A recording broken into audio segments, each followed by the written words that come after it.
Okay, in this podcast we're talking about the chemistry of acids and bases.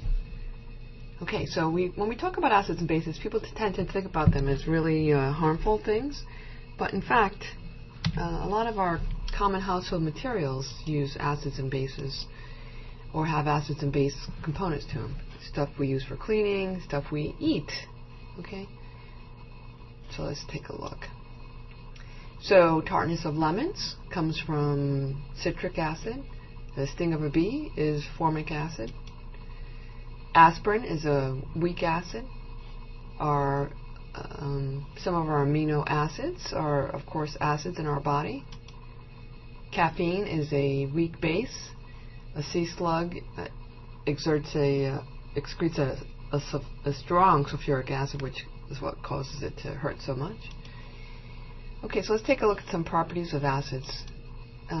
Acids produce hydrogen ions. We also call these hydronium ions. It attaches to the water as H3O+. Okay, they taste sour. Think about a lemon or an orange. They will corrode metal. They are electrolytes, which means they will ionize in water and conduct electricity. They react with bases to form salt and water.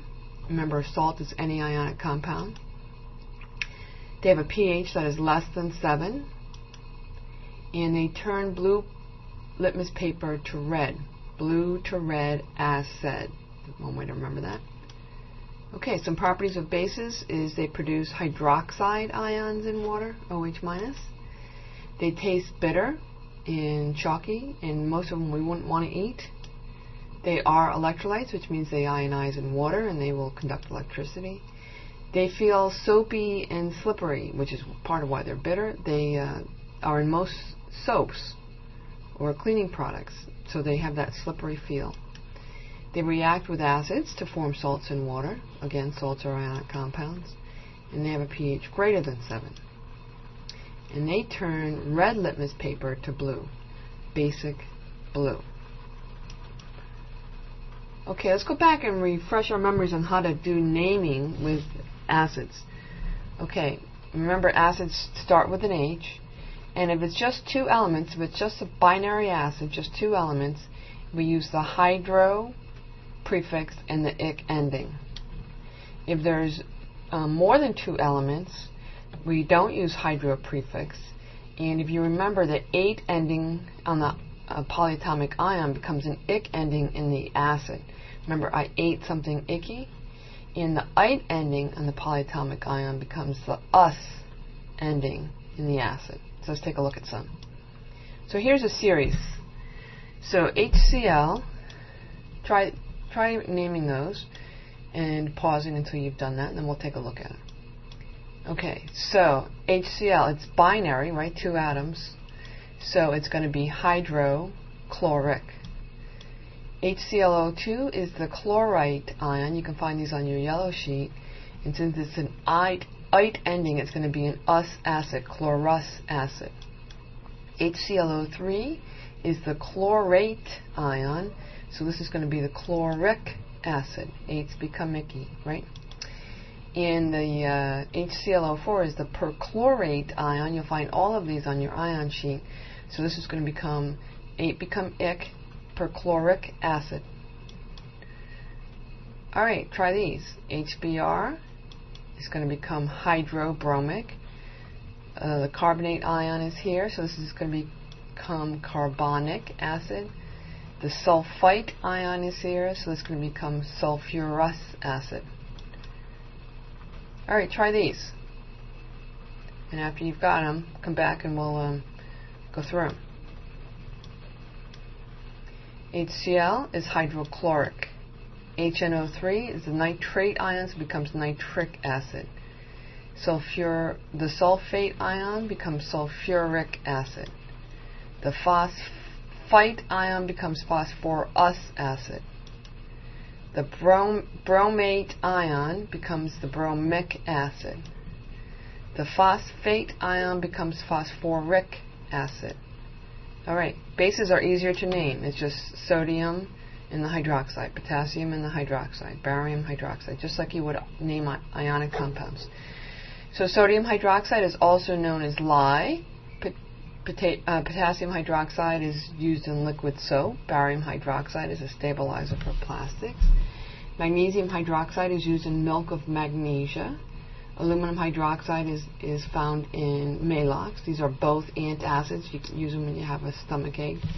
Ammonia is used in cleaners, but it's also got a lot of industrial uses. Okay, so there's a couple different definitions of acids and bases, and they have evolved over time. The first definition, the traditional one, is by Arrhenius, and what it says is acids produce hydrogen ions. They're also known as hydronium ions, right? Because if they're combined with the water, it's the H plus the water. So that it says they produce hydrogen ions when they're in water, and the bases produce hydroxide ions.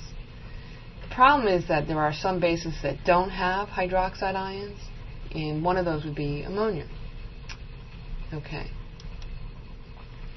So the way it works is it says the Arrhenius acid is a substance that produces an H plus or a hydronium. So that hydrochloric acid broke apart, produced the H plus, it becomes a hydronium ion, so that qualifies it as an acid. And a Arrhenius base is a substance that produces an OH. Now, if I look at this, it's not so straightforward. Here I have ammonia, which is a common base, and you could argue it forms the hydroxide, but it's not coming right off the ammonia. Okay. The Bronsted-Lowry definition is the definition we use today, broadly. And what it says is acids are proton donors and bases are proton acceptors. And a proton, you think about it, is really just a hydrogen that has lost its electron. Because a typical hydrogen has one neutron and one, it has one proton and no neutrons, right? And if it loses its electron, it's just a proton. Okay.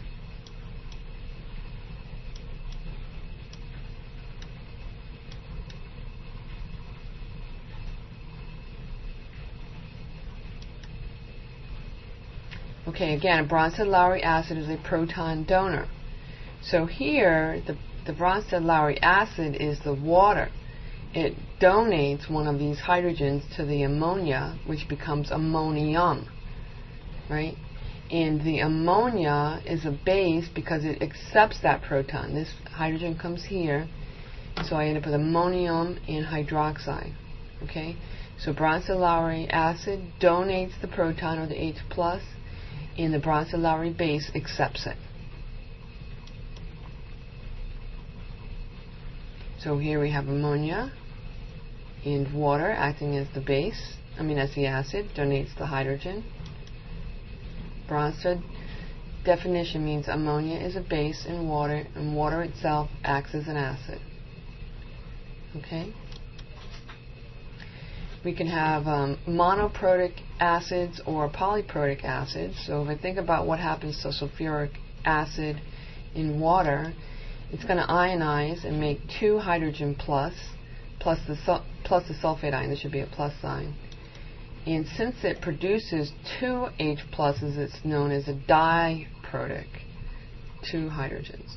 Can you think about what a triprotic acid might be? Okay, so phosphoric acid is triprotic because it's going to produce three H pluses. Okay, so we're going to stop there.